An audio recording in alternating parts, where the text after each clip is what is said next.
Hi guys, obesity is growing in frightening rate. It became the #1 cause of premature death in the US. And it was estimated that in 20 years from now, 50% of Americans could be obese and the majority of us could be overweight. Therefore, we need to find answers to two crucial questions that may help us to avoid the disaster. The first one is why so many people were infected in this brain disease that science calls obesity. The second question is why in the future most of us will be overweight or obese.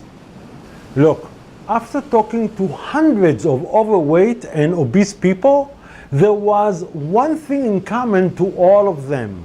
They didn't want to be in this condition, and none of them could find a method to escape from it. As you can clearly see, it doesn't matter what is the level of education or income. Anyone can become overweight and obese. Now, science also calls addiction to nicotine a brain disease, and it's very similar to obesity. So let's take a look at the statistics on addiction to nicotine and learn a few important facts. First, we can clearly see the difference in level of education and income. This happens only because our government recognized and published the facts that smoking cigarettes lead to killing diseases. The government also restricted advertising and applied taxes on tobacco products. Therefore, if you are educated and was raised in a non-smoking family, most likely you are not going to start smoking. However, until today, our government is controlled by the food drug corporations, and the result of that is a cheap drug in many flavors for everyone's taste buds, without warning labels or taxation on it. That's the only reason why obesity rate is still on the incline. But in both cases, obesity and addiction to nicotine, science overlooked two crucial facts that might shine a little light on the missing link to freedom. Science divided adults to 3 age groups. In both addictions, we can see increasing rate in the mid-age group and decreasing rate in the third age group.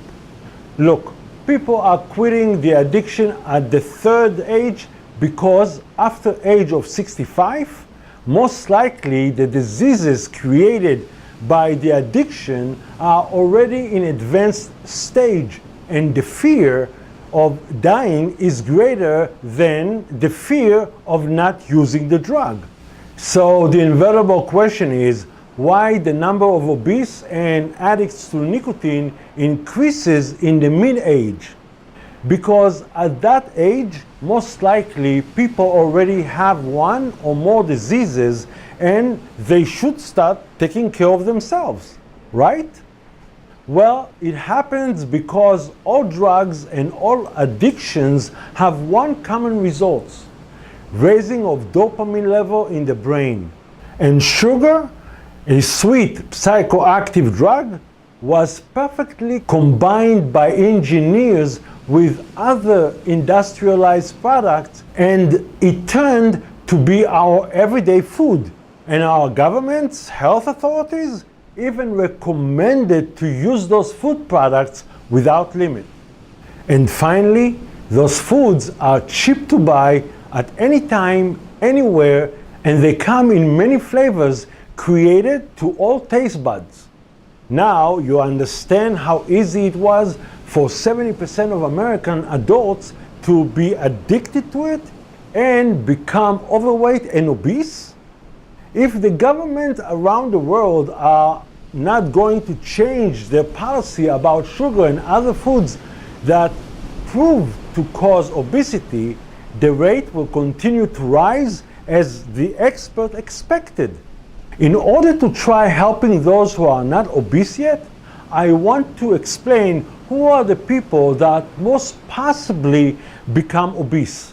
Because by looking at the information from the national data, about 14% of obese children are less than 5 years of age. And from there, the rate goes up. It is not surprising to find that obesity is more prevail in children of Latino and Afro-Americans parents. Science calls it genetics. However, children are not born obese like they are genetically born with skin, hair, and eyes color of their parents. Their overweight and obese parents fed them the same diet and lifestyle that causes overweight and obesity. This study suggested that kids born to smoking parents are most likely going to start smoking in their teen years, simply by being second-hand smokers and by picking up their parents' habit and behavior.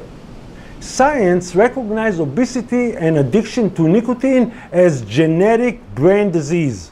However, we can see it depends on the environment of which the child grew. The earlier the child is exposed to unhealthy eating and lifestyle, he will sooner becomes overweight, and from there it's a short way to obesity. That's because of two reasons. First, the child is overweight. He's already addicted to the drug and he's using it throughout the day. The second reason is the psychological and emotional benefits the drug gives to the addict after using it. And this unreal feel-good sensation caused by rising dopamine level in the brain. This unreal sensation also registered in the memory to be used in time of need. And those time of need can easily trigger behavioral addiction to the drug. From a young age, children start having challenges which they did not learn how to handle.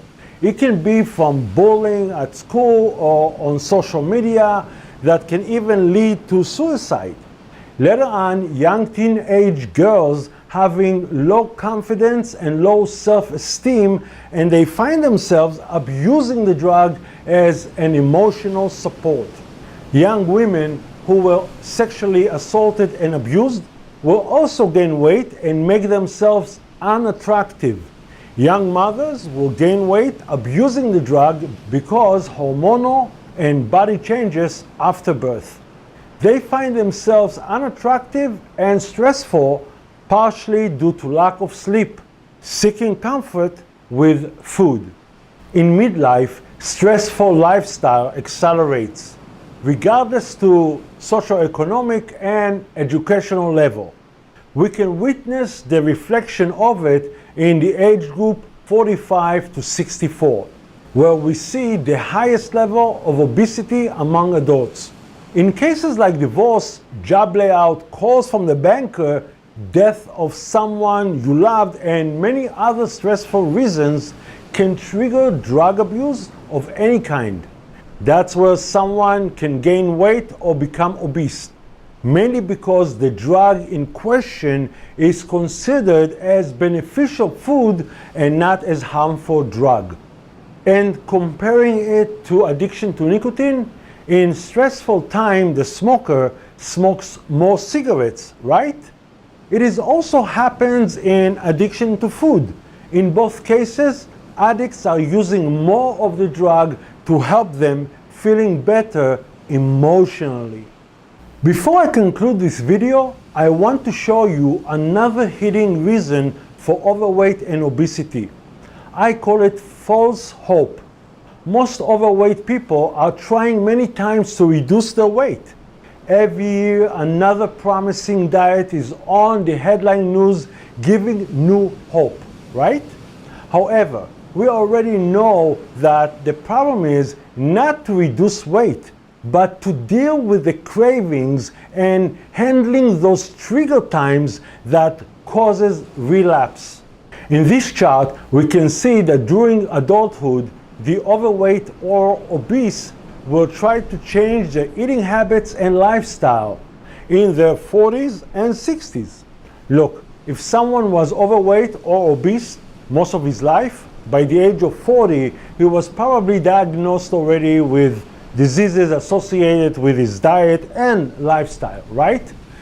That's why he will try to lose weight using different methods until he's losing hope to succeed.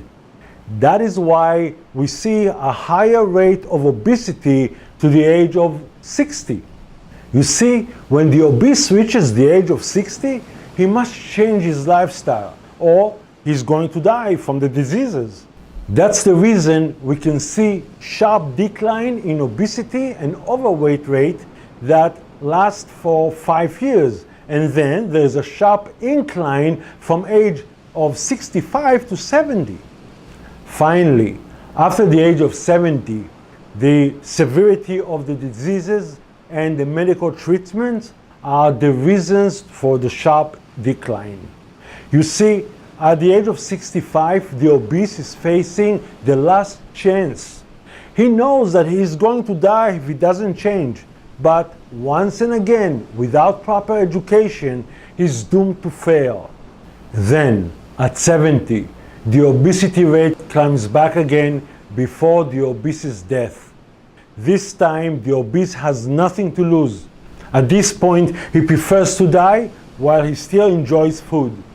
Proper education is the missing link to freedom from obesity and other addictions, because the problem is not to lose weight and engage in healthy lifestyle.